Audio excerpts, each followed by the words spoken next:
Hey, it's Rebecca Smith for the KBIA Newsroom in Columbia, and it's time for Missouri Health Talks, a project where we listen in on Missourians' conversations about access to healthcare. This week we hear from Amie VanMorlan here in Columbia. She's the incoming president of the local SEPTA, or Special Education PTA, a pediatric endocrinologist and the mom of daughter Sagan and son Damien. Damien is an almost 7th grader who has Fragile X syndrome, a condition that can lead to intellectual disabilities and autism and is the leading inherited cause of intellectual disability. Amie spoke about some of the ways Damien and the rest of the family are adjusting to the world of COVID-19. It was very difficult in the beginning because Damien relies on his schedule and his structured environment. So he really enjoys school. He's developed these relationships with his teachers. Some of his teachers are they're some of the most important people in his life. When a child finds a person who is kind and patient and helps them navigate this confusing, complex world, they become very attached. So he was aware, that something was different. School was ending. They didn't really have the last days of school. And he would ask us every day why he wasn't going to school.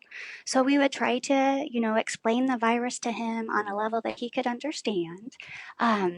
One of the other hardships is we try to keep him busy. He's got a lot of energy, and he was in adapted soccer, adapted track, adapted swimming, and all those stopped too. So, his world was turned upside down, and it's hard to know how much he truly understood about it.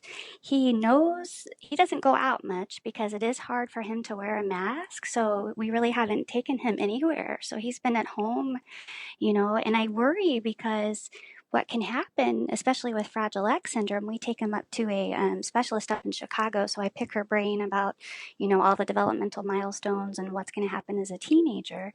And if we don't get him out and about and social, he's going to become more reclusive over time, and it's going to be harder to get him out to do those things because it's very hard for him to adapt. So even now, trying to get him to go for a car ride, he's worried. He's like, I can't go out. The virus is out there.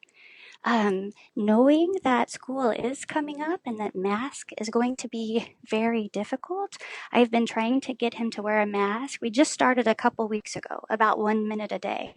And even wearing that mask for 1 minute a day is very hard for him. And I think it's really important for people to know that, it's not that the kids don't want to wear the mask. They might have a sensory disorder. The tactile stimulation may be overwhelming to them. And I think that's the most important thing is, it's not that they don't want to. It's more of a matter that the mask is potentially causing increasing physical discomfort, because something that might be soft and a little restrictive for one person could be very rough and over restrictive for another. He knows so we've kept him in, like I said, and he knows if he goes outside, he's got to stay 6 feet away from people. But the other side of that is if he sees people that aren't 6 feet apart, such as other children in the neighborhood, he'll sometimes tell them and get upset with them because they're not 6 feet apart. So you can imagine how that goes with other children. That was Amie VanMorlan speaking about how her son Damien, who has Fragile X syndrome, is adjusting to the world of COVID-19. That's it for this week's Missouri Health Talks. Tune in next week for more conversations from throughout the state about health and access. I'm Rebecca Smith. Thanks for listening.